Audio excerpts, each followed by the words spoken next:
Bismillahirrahmanirrahim. Assalamualaikum warahmatullahi wabarakatuh. We are from grade 1 and let us introduce ourselves. My name is Alvia. My name is Nixon. My name is Munayanti. And so for today we will explain about cleft sentence and subject verb agreement. Cleft sentence. Cleft means celah dan sentence means kalimat. So the definition of cleft sentence is a sentence pattern used to emphasize retain of information in a sentence. The information that is emphasized can be subject, object, and adverb. Jadi, cleft sentence atau celah kalimat adalah pola kalimat yang menekankan suatu informasi yang ada dalam kalimat tersebut. Dan informasi yang ditekankan itu dapat berupa subjek, objek, dan kata keterangan. Jadi, cleft sentence berarti informasi penting yang berada di antara celah di dalam sebuah kalimat.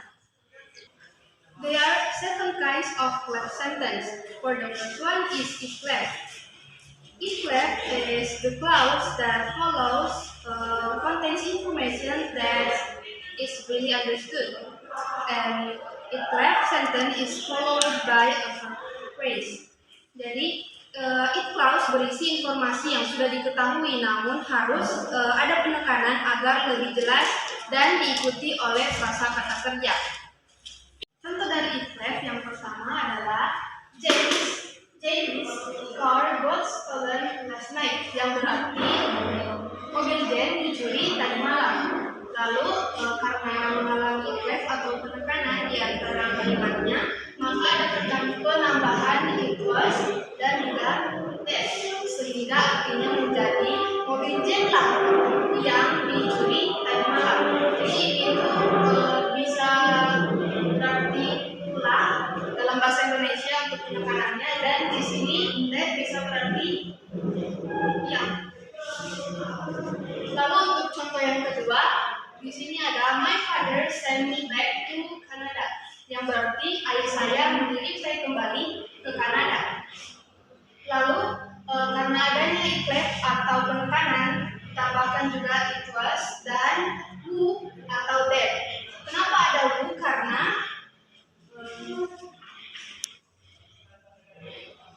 penggunaan who itu digunakan saat sentence-nya yang menjadi fokus adalah personal subject seperti my father.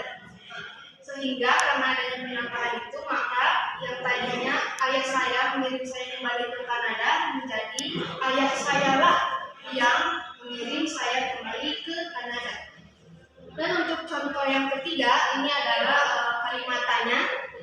Di sini dalam if-cleft kalimat tanyanya juga berubah dari did the girl scream last night, yang berarti apakah perempuan itu berteriak tadi malam, menjadi what is the girls who screamed last night, yang berarti apakah perempuan itu berteriak tadi malam. Secara arti itu sama, tapi strukturnya berbeda karena di sini ditambahkan was is seperti yang di sini, dan juga ditambahkan kata who.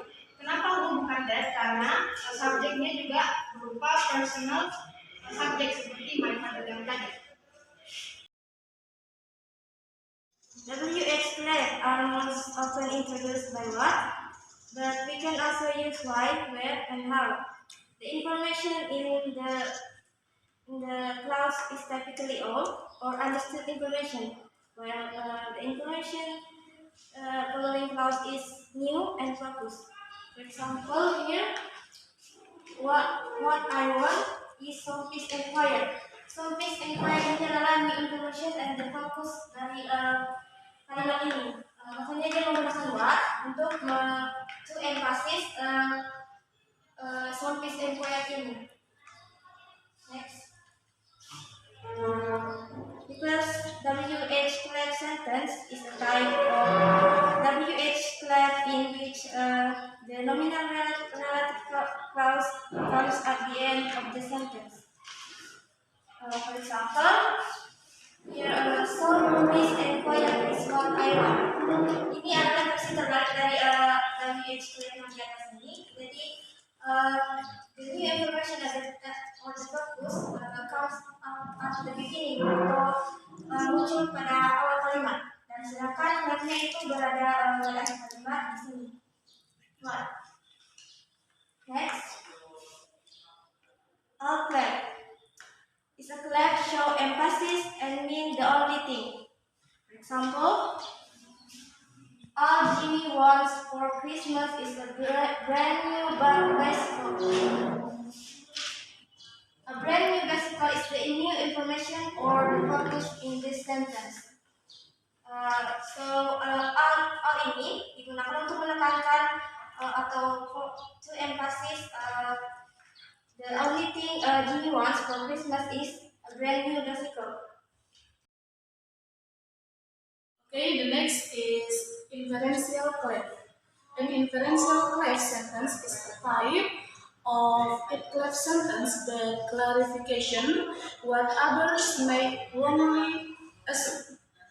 The sentence typically start with it. Nah, jadi kalimat inferensial ini adalah sebuah kalimat clause yang mengklarifikasi apa yang mungkin diasumsikan orang lain secara keliru. Dan kalimat ini biasa diawali dengan kata it. It ini adalah sebuah penekanan. Nah, untuk contohnya itu I love her. I just show my love in a different way. Kemudian diubah menjadi it is not that I don't love her, but it is just show my love in a different way. Nah, di sini yang pertama ini artinya saya mencintai dia. Saya hanya menunjukkan cinta saya dengan cara yang berbeda. Nah, kalimat ini sebenarnya sudah bagus, cuman belum ada penekanan. Mungkin saja bisa disalahartikan oleh orang lain. Kemudian di sini diganti menjadi it, ada it-nya. It di sini sebagai penekanan. Bukannya saya tidak mencintai dia, saya hanya menunjukkan cinta saya dengan cara yang berbeda. Di sini ada penekanan, di sini sudah dirubah. Dan di sini siapa tahu mungkin bisa disalahartikan. Di sini sudah diberi penekanan, perubahan. Kemudian the next is their clause have a similar function like it clause sentence. They emphasize the existence of something, a subject. They have a dummy there. Nah, jadi their clause ini memiliki fungsi yang agak mirip dengan it clause. Kalimat ini dia menambahkan penekanan tapi kepada keberadaan sesuatu. Dan kalimat ini biasanya diawali dengan there. Contohnya, I'm trying to adopt this orphan kid. Kemudian dirubah menjadi there's ini singkatan dari there is. There's is orphan kid that I'm trying to adopt. Nah, jadi di sini ada penekanan. Penekanannya itu yang there. Di sini artinya saya mencoba untuk mengadopsi anak yatim piatu. Kemudian di sini menekankan bahwa ada anak yatim piatu. Sesuatunya di sini yang dimaksud adalah yatim piatunya. Penekanannya yang ini. Jadi ada anak yatim piatu yang ingin saya coba adopsi. Nah, kemudian lanjut if because clause function similarly to inferential clause sentence by using the if because you can express the reason for an action. Jadi if because ini tidak jauh berbeda dengan if clause dan the clause tadi. Di sini dia menekankan jika maka. Ini if because, kalau dan karena. Jadi kalau karena ini kayak bisa diartikan jika maka. Contohnya, for example is he wants to be a millionaire to help poor children. Kemudian dirubah menjadi if he wants to be a millionaire, it's because he wants to help poor children. Nah, jadi yang tadinya di sini mengatakan bahwa dia ingin menjadi seorang milioner untuk membantu anak-anak yang miskin. Kemudian diubah menjadi kalau dia ingin menjadi milioner itu karena dia ingin membantu anak-anak yang miskin. Kemudian kalau ini bisa diganti dengan jika, dan because ini bisa diganti menjadi maka. Jadi artinya jika dia menjadi seorang milioner, maka dia akan membantu anak-anak yang miskin. Subject verb agreement. Subject berarti subject dan verb berarti kata kerja, dan agreement berarti kesepakatan. Sehingga subject verb agreement berarti kesepakatan subjek dan kata kerja. Yang mana subject verb agreement is a grammatical rule that states that verb in a sentence must match the subject in number, person, and gender. The subject is the noun or pronoun that performs the action, and the verb is the action word. Yang mana subject verb agreement atau kesepakatan subjek dan kata kerja berarti pola kalimat yang mana kata kerjanya harus sesuai dengan subjeknya. Dapat berupa nomor, orang, atau juga jenis kelamin. Yang dimana subjeknya berupa kata kerja dan juga kata ganti melakukan suatu tindakan, dan tindakannya itu adalah kata kerja. Contoh dari subjek verb agreement bisa dilihat pada apa yang belakang. Mana formula perumusnya yang bisa kita gunakan adalah singular subject, yaitu person's name, she, he, atau it, itu berpasangan dengan singular verb, di mana kata kerja itu diberi akhiran e atau es. Lalu setelah itu ada plural subject, di mana yang termasuk di dalamnya itu adalah we, they, you, berpasangan dengan plural verb, yaitu kata kerja yang tidak ditambahkan e atau s di belakangnya. Contohnya adalah Ronaldo plays the video game. Ronaldo bermain video game. Di mana kita bisa identifikasi bahwa Ronaldo di sini adalah person's name, berarti dia itu maksudnya di singular subject. Lalu singular subject berpasangan dengan singular verb, di mana verbnya itu diberikan penambahan s atau es di belakangnya. Dan di sini ada s, dan di sini itu jadi Ronaldo plays the video game ini itu termasuk pada singular subject dan singular verb. Lalu selanjutnya ada we watch movies together. We di sini itu masuk pada plural, lalu berpasangan dengan plural verb, yaitu tidak mendapatkan akhiran s atau es di belakangnya. Nah, di sini itu tidak ada kata watch, bukan ini, tapi hanya watch. Dan untuk movies ini akhiran s itu bukan termasuk plural verb, karena movies itu adalah kata benda, bukan kata kerja. Lalu untuk kalimat past tense, in the simple past tense, all verbs are in the form of verb to. If there is no verb from verb to, we can use was or were in the sentence. Jadi contohnya di sini itu ketika dalam kalimat tidak ada kata kerja bentuk kedua atau past, berarti digantikan dengan kata was atau were di dalamnya. Contohnya the dog slept well last night. Anjing itu tidur di sini tadi malam. Di sini itu penggunaannya adalah slept, yang mana ini adalah yang kedua. Dan untuk contoh di bawahnya adalah the dog was sleeping. Anjing itu tidur atau telah tidur. Dimana di sini itu sleeping ini itu bukan verb kedua, karena di sini itu menggunakan was yang juga mengisyaratkan bahwa ini adalah bentuk past. Sedangkan sleeping ini itu tidak diganti jadi tidak menggunakan verb kedua, karena di sini juga itu sudah menggunakan was di dalamnya. subject-verb agreements. First, collective noun. Collective noun is simply noun that describes group or collectively. Collective noun may be either singular or plural, depending on its meaning in a sentence. Common collective noun such as army, class, team, and many more.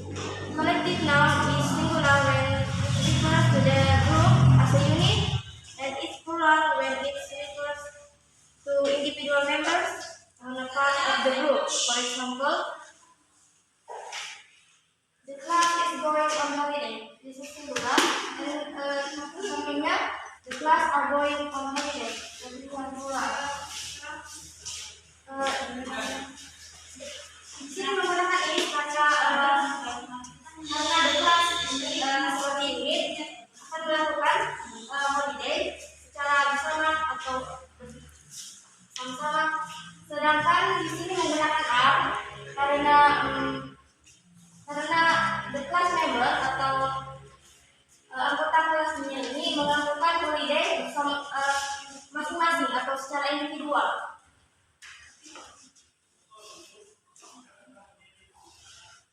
Next, compound noun. Compound subject consists of two or more subjects that are joined by conjunction and that have same verb. Subject joined by and usually take a plural verb. For example, this coffee and hot chocolate are my favorite drinks. Number two, subject joined by and may name only one person is the secretary and the treasurer is N. Meskipun subjeknya di sini dua, yaitu the secretary and the treasurer, but it refers itu merujuk pada N, karena itu sekretari dan treasurer ini adalah orang yang sama, yaitu M. Singular subject joined by or nor take a singular verb. For example, Randy or Ivan is the one who will represent the school. Randy or Ivan joined by or take a singular verb is because Randy atau Evan dalam konteks kalimat ini hanya salah satu yang akan dipilih untuk mewakili sekolah, itu antara Randy atau Evan. Makanya di sini seperti itu. Next, when singular subject and plural subject are joined by or nor, the verb agrees with the subject mirror the verb. For example, neither the players nor the coach was ready to concede the pitch. Di sini yang dekat dengan coach, di sini adalah the coach. Yang dimana the coach ini adalah singular subject, makanya di sini singular. Jika sebaliknya di sini adalah the players, maka di sini bukan was, but use were. Indefinite pronoun. Indefinite pronoun whose number is unknown or uncertain to describe people, place, object. Some are singular, some are plural, some can be both, depending on they are used. Depending on they are used. Here, indefinite pronoun yang contohnya seperti everyone, everybody, and anybody. Di sini contoh kalimatnya, everyone sings in the room. Meskipun everyone ini sering dikategorikan dalam jumlah yang lebih dari satu atau banyak, tapi ini tetap dikatakan sebagai singular. And sing here dalam konteks verb, sing menggunakan di sini bukan berarti plural. Dalam konteks verb yang menggunakan s ini adalah singular. Sebaliknya jika dalam konteks kata kerja tidak menggunakan S itu adalah plural. Seperti pada ini, both of them make football very well. Both ini sudah tutup. Ini adalah plural. Seperti yang saya katakan tadi, play ini tanpa S adalah plural. Maka tidak seperti yang di atas ini. Next, the indefinite pronoun are more, most, none, and some way are singular or plural depending on the meaning in the sentence. Those pronouns are singular when they refer to singular words and are plural when they refer to plural words. For example, all of the fruits has been served on the table. Karena fruitnya adalah singular, maka di sini verb-nya juga singular. Nah, jika sebaliknya di sini ditambahkan S jadi fruit, maka di sini bukan has dan change to well. That's it. Okay, the next is subject verb agreement rules. Yang pertama itu, if the subject is singular, the verb must be singular too. Nah, jadi jika subjeknya tunggal, maka kata kerjanya juga harus tunggal. Nah, sebagaimana tadi yang sudah dijelaskan bahwasannya subjek yang singular itu, yang tunggal itu seperti she, he, dan it.